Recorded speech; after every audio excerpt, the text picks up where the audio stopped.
Selamat hari Minggu, selamat mendengarkan firman Tuhan dari Gereja All Saints Anglican Church.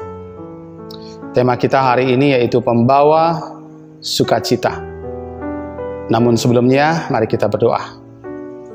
Tuhan, pada saat ini kami mengucap syukur atas anugerah-Mu sehingga kami boleh ya Tuhan sekali lagi mendengarkan firman-Mu.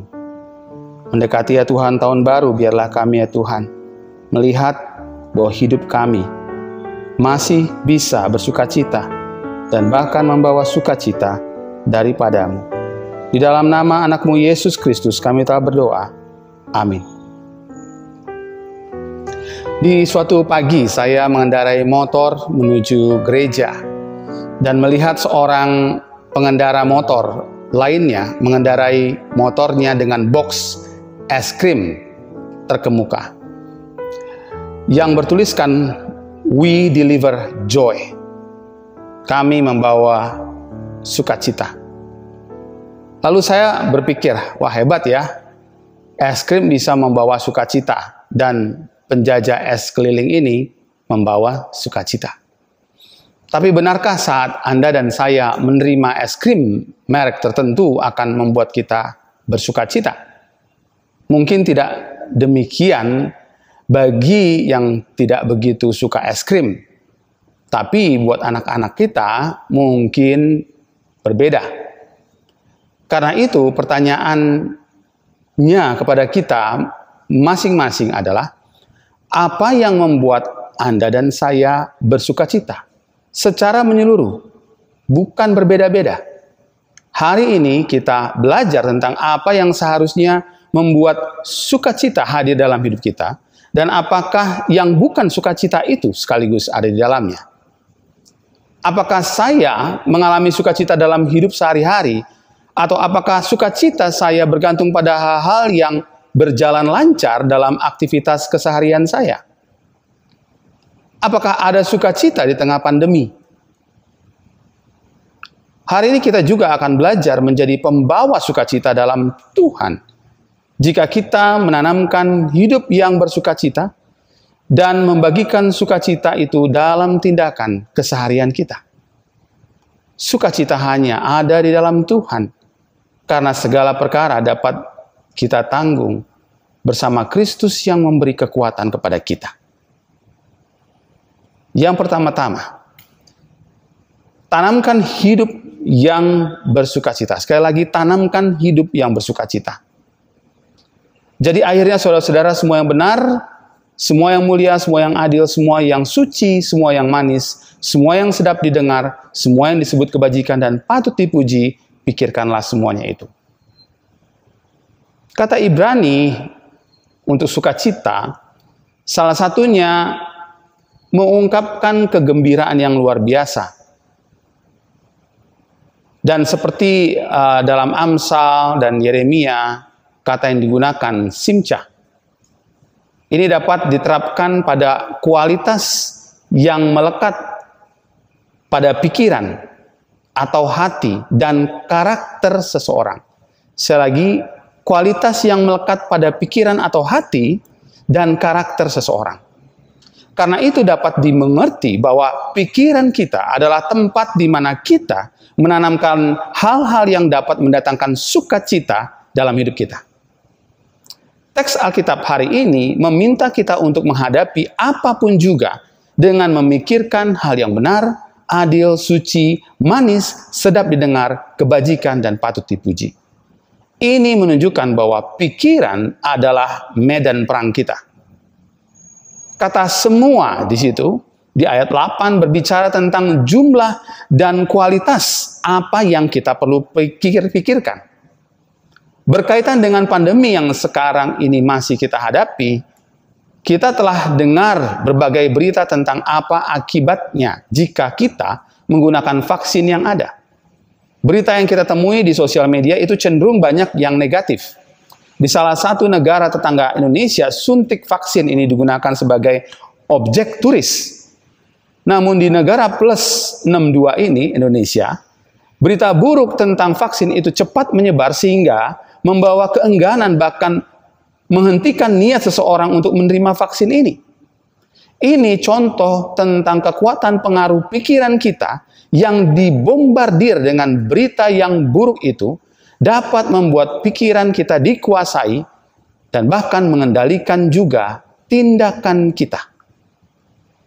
Beberapa pasien COVID-19 bergumul dengan kondisi kesehatannya dan berdoa pada Tuhan untuk meminta kesembuhan. Tapi jika pikirannya tidak dikuasai oleh hal-hal yang Tuhan nyatakan melalui firman, maka pasien tersebut akan mengalami kesulitan untuk sembuh. Pikiran-pikiran yang demikian itu bukanlah pikiran kita sendiri. Pikiran itu bukan pikiran positif yang dibahas teks firman Tuhan hari ini. Karena dalam teks ini bukan berbicara tentang berpikiran positif, tapi semua yang benar. Artinya bertentangan dengan hal yang tidak nyata dan tidak substansial. Kebohongan, hoax, atau kesalahan. Dari sejak pemerintah mengumumkan 2 kasus pasien positif COVID-19 di Indonesia sampai pada tanggal 18 April yang lalu, sudah ada sebanyak 554 berita hoax soal virus COVID-19 ini, tersebar di sejumlah platform media. Hanya butuh kurang lebih sebulan saja, ini belum termasuk lagi berita yang sebenarnya tidak penting untuk ada di media, tapi bisa muncul karena dukungan media tertentu untuk pihak tertentu. Hal yang sama bisa juga kita temukan dengan apa yang kita baca, lalu kita terima dan kita olah dalam pikiran kita. Ada banyak hal berupa persepsi, perasaan, dan kepentingan diri sendiri yang memunculkan berbagai pikiran yang keliru. Seharusnya kita mengarahkan pikiran kepada hal yang benar dan substansial atau mendasar, yaitu apa yang dari firman Tuhan, agar pikiran kita dibentuk sedemikian rupa. Yang kedua, semua yang mulia, artinya hal-hal yang dihargai secara moral. Alkitab tidak mengarahkan kita untuk berpikir ataupun bertindak mulia karena unsur penghargaan atau karena harga diri kita. Pikiran kita yang mulia tidak seharusnya melekat pada pengharapan yang ada pada posisi, gelar, dan status seseorang, tetapi tertuju pada moral. Semua yang adil, artinya keadilan yang merupakan respon dari peristiwa ketidakadilan yang dialami Rasul Paulus. Saat Paulus menuliskan surat ini, ia sedang berada di penjara. Kalau pikiran Paulus melawan keadilan dengan caranya sendiri, maka ia dapat bereaksi dengan sikap ataupun tindakan yang keliru. Kita mendapati berbagai kesempatan Paulus juga membela dirinya, tapi bukan dalam konteks berbuat tindakan yang sama sehingga tidak adil bagi orang yang memenjarakannya. Semangat patriotisme terhadap kekaisaran Roma saat itu dipengaruhi oleh berbagai kepentingan. Paulus tidak maksudkan keadilan di teks ini memiliki kepentingan pribadi atau kepentingan orang banyak selain kepentingan Kristus, di mana Rasul Paulus menyatakan dirinya sebagai saksinya. Semua yang suci. Ini berkaitan dengan apa motivasi saat kita bertindak. Kesucian dalam hubungan dengan Tuhan diwujudkan mulai dari pikiran dan alasan untuk berbagai hal yang kita lakukan. Kesucian untuk melakukan tugas ataupun pekerjaan bagi Tuhan. Kesucian karena banyak sekali apa yang kita tonton, apa yang kita lihat, itu bukan lagi sesuatu yang suci ada. Pornografi, hal yang bersifat sensual, berita-berita yang bahkan berhubungan dengan pembunuhan, dengan gambar-gambar yang begitu eksplisit. Darah menjadi sesuatu yang halal. Darah dikemundangkan dalam sebuah khotbah-khotbah sehingga ingin menghancurkan ataupun membunuh orang lain. Itu bukanlah hal yang suci yang harus kita pikirkan. Semua yang manis, ini bukan berbicara soal perkataan kata-kata yang manis dan mempesona, namun bersumber dari hal jahat. Yang dimaksudkan dengan semua yang manis adalah pikiran yang diselaraskan dengan rencana dan kehendak Tuhan. Dalam pasal 1 ayat 21 sampai 22a, Paulus berkata demikian. Karena bagiku hidup adalah Kristus dan mati adalah keuntungan. Tetapi jika aku harus hidup di dunia ini, itu berarti bagiku bekerja memberi buah. Hal semua yang manis adalah pikiran yang diselaraskan dengan rencana dan kehendak Tuhan. Karena akhir yang terbaik ada dalam tangan Tuhan. Semua yang sedap didengar, semua yang disebut kebajikan dan patut dipuji. Ini adalah hal-hal yang ingin menjelaskan secara umum apa saja pikiran yang menyenangkan dan disetujui oleh Tuhan. Hal ini sangat kontras dengan sikap orang-orang di Filipi yang saat itu berada dalam penjajahan Roma, tapi mereka bangga menjadi warga negaranya. Sebaliknya, pujian dan kebanggaan manusia bukanlah hal yang dicari, apalagi dipikirkan oleh orang-orang percaya di Filipi. Demikian juga dengan kita. Tidak mencari persetujuan manusia, tapi melihat Tuhan dalam hal-hal yang kita lakukan baginya. Bangga karena Tuhan, bukan karena yang lain. Semua pikiran yang dituliskan oleh Paulus dalam teks ini bermaksud menjelaskan pikiran Allah sendiri. Dan bukan pikiran yang secara otomatisasi adalah pikiran milik kita. Seolah semua yang kita pikirkan itu pasti adalah pikiran Allah, tanpa kita tunduk pada perintahnya. Kita sungguh perlu menanamkan apa nilai-nilai firman Tuhan itu di dalam pikiran kita. Ini juga bukan nilai-nilai masyarakat, nilai-nilai budaya, nilai keluarga.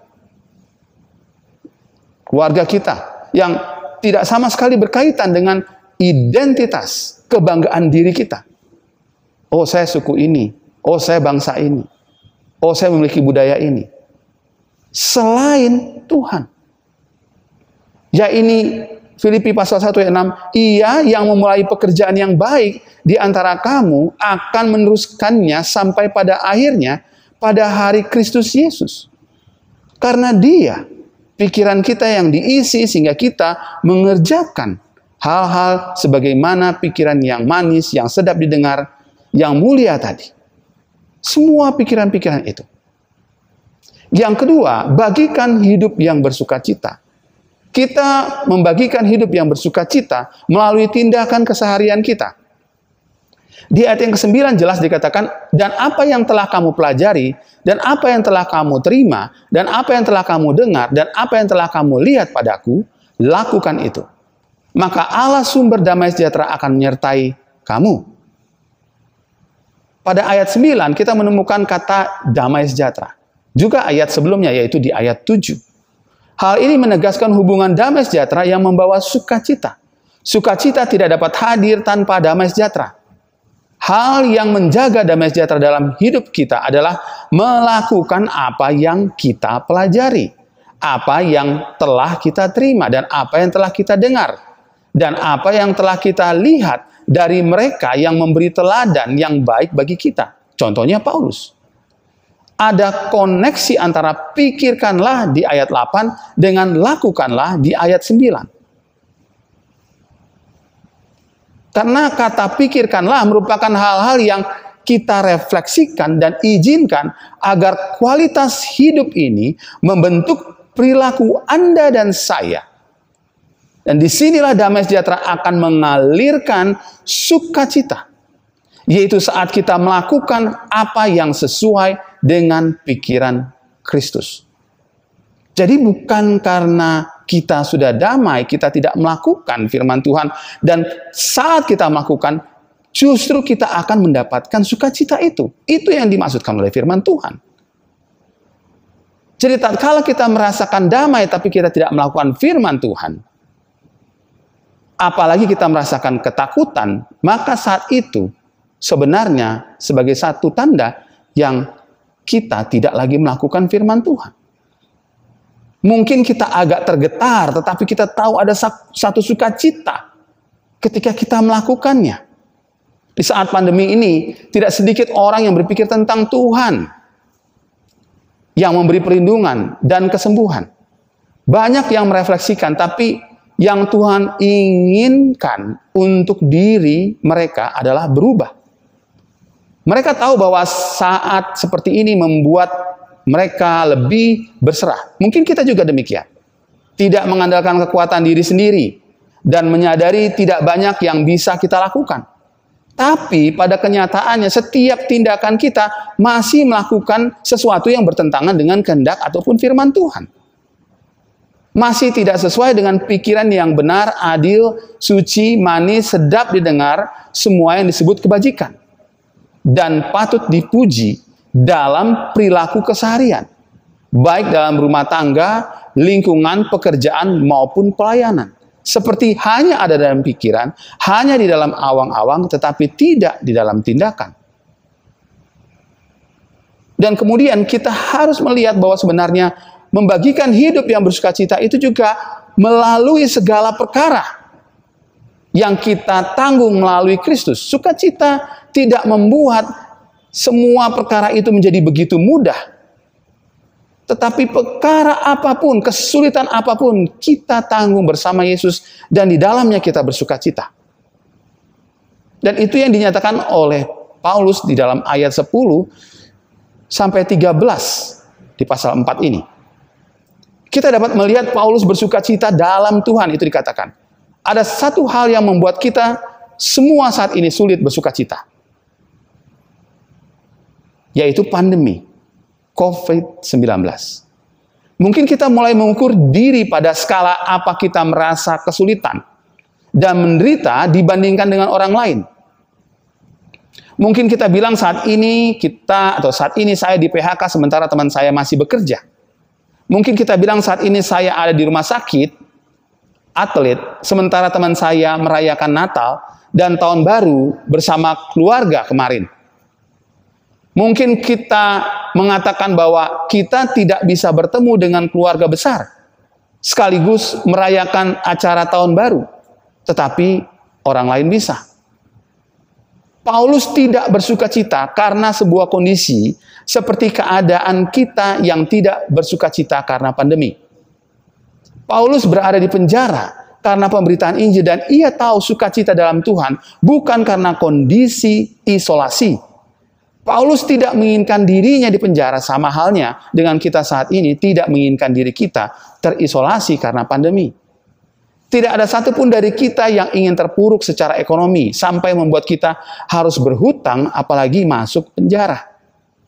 Pandemi ini menghancurkan semua hal yang kita bisa bangun dan mimpikan untuk menjadi sukses dan memiliki banyak hal.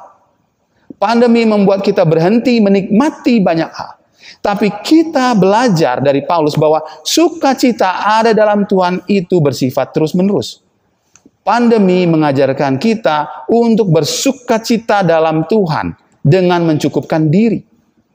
Pada ayat 4 kita membaca, bersukacitalah senantiasa dalam Tuhan. Sekali lagi kukatakan bersukacitalah. Sukacita surgawi bukan karena kondisi apapun di dunia dan bukan berasal dari dunia. Pandemi menguji kita untuk tetap bersukacita karena sukacita sesungguhnya ada di dalam Tuhan. Sukacita adalah pekerjaan Tuhan dalam hidup kita sekalipun hidup kita berkekurangan dan terpuruk. Sukacita adalah buah roh yang dihasilkan bukan karena kita sempat atau pernah memiliki sesuatu, namun saat kita hanya memiliki satu-satunya, yaitu Tuhan saja. Sukacita Paulus ada dalam Tuhan yang bekerja dalam setiap keadaan apapun bagi orang lain. Itu sebabnya Paulus mengatakan, aku sangat bersukacita dalam Tuhan, bahwa akhirnya pikiranmu dan perasaanmu bertumbuh kembali untuk aku. Sebaliknya kita sering mendengar atau sering mengalami kehilangan sukacita karena orang lain. Mengapa demikian? Karena kita tidak sungguh memiliki sukacita dalam Tuhan. Sukacita ini hadir karena pengorbanan. Filipi 2 ayat 16-18 mengatakan, sambil berpegang pada firman kehidupan agar aku dapat bermegah pada hari Kristus, bahwa aku tidak percuma berlomba dan tidak percuma bersusah-susah. Tetapi sekalipun darahku dicurahkan pada korban dan ibadah imanmu, aku bersukacita. Dan aku bersukacita dengan kamu sekalian. Dan kamu juga harus bersukacita demikian. Dan bersukacita dengan aku. Tentu kita ingat bagaimana Paulus memberitahukan kepada jemaat Korintus tentang teladan kasih karunia yang dianugerahkan kepada jemaat-jemaat di Makedonia. Yang walaupun masih dicobai dengan berat dalam berbagai penderitaan, sukacita mereka meluap. Dan meskipun mereka sangat miskin, namun mereka kaya dalam kemurahan. Mereka masih menyumbangkan kepada jemaat di Yerusalem saat itu. Jemaat Makedonia salah satu teladannya. Sukacita dalam Tuhan tidak membuat kita pelit. Jemaat Makedonia memberi teladan kemurahan dalam kesulitan. Ada satu frasa kunci dalam surat Paulus ini, yaitu kasih karunia yang dianugerahkan. Demikian bunyinya. Kita tidak bisa efisien ketika kita katakan kita peduli dengan orang lain. Kristus tidak berikan tangan dan kakinya saja. Ia memberikan kita hidupnya. Dan hidupnya adalah jalan yang paling efektif untuk menghadapi manusia yang perlu memilih antara Allah daripada mamon, daripada uang. Kita akan menjadi pembawa sukacita yang dari Tuhan jika kita menanamkan hidup yang bersukacita dalam pikiran-pikiran kita. Semua pikiran kita. Dan membagikan sukacita itu dalam tindakan keseharian kita. Sukacita yang hanya di dalam Tuhan. Karena segala perkara dapat kita tanggung bersama Kristus yang memberi kekuatan pada kita. Amin. Mari kita berdoa. Tuhan, pada saat ini kami boleh ya Tuhan diingatkan untuk kami yang sebentar lagi, beberapa hari lagi memasuki tahun baru, tetap memiliki sukacita. Itu sulit, tetapi kami tahu Tuhan, Engkau yang mampukan. Kami tahu saat ini sukacita itu ada di dalam Tuhan. Kami tahu bahwa sukacita itu karena kami dipenuhi Roh Kudus. Karena Roh Kudus menyentuh hati kami, mengubah hidup kami dan pikiran kami ya Tuhan, diubahkan hari ini. Dan pada saat ini juga Tuhan, siapapun yang mendengar, menonton firman Tuhan ini diberitakan, Tuhan, biarlah pikiran-pikiran yang daripada Allah, di mana ya Tuhan menguasai dan membawa damai sejahtera, memimpin dan memunculkan sukacita itu. Sukacita yang dari Tuhan. Dalam nama Tuhan Yesus kami berdoa.